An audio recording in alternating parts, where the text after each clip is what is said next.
Gautam, I've often heard you say that the test of a true teaching is its application in one's daily living.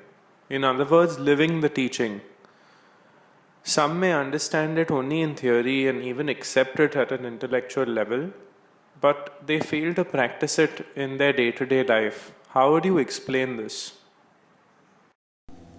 So, living the teaching is what it is all about. The focus was, at least for me, for Ramesh's teaching, it was always how does a teaching make me live my life in daily living?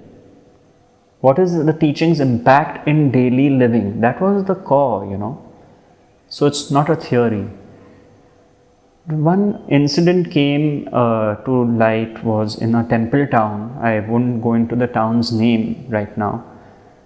So there was an author who had published a book on, you could say, the subject of Advaita. And since I had a publishing house, she wanted to meet me and we spent a few hours together. So we went to the main temple in this temple town. A few of us, some of my friends, and this author, she said, I'll take you there, which was very sweet of her.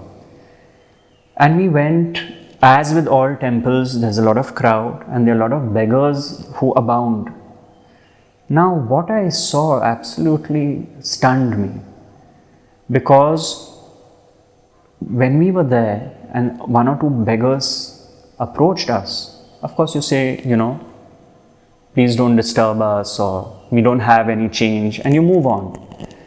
What I saw was this lady opened her bag and pulled out something which, when she unfurled, it became a stick.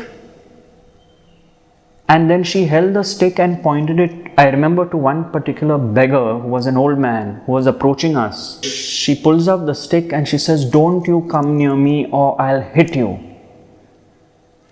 And I was aghast, because firstly, this is not done. He's not coming to you with a knife.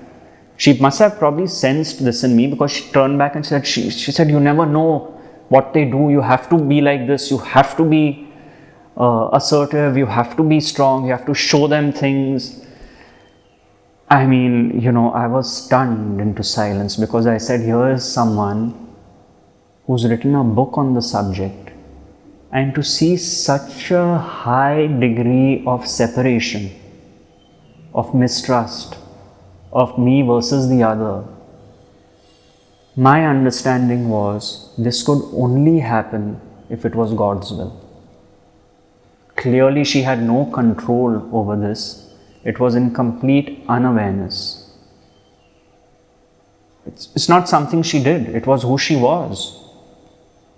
But such an extreme distrust in the other, from one who has written a book on the subject,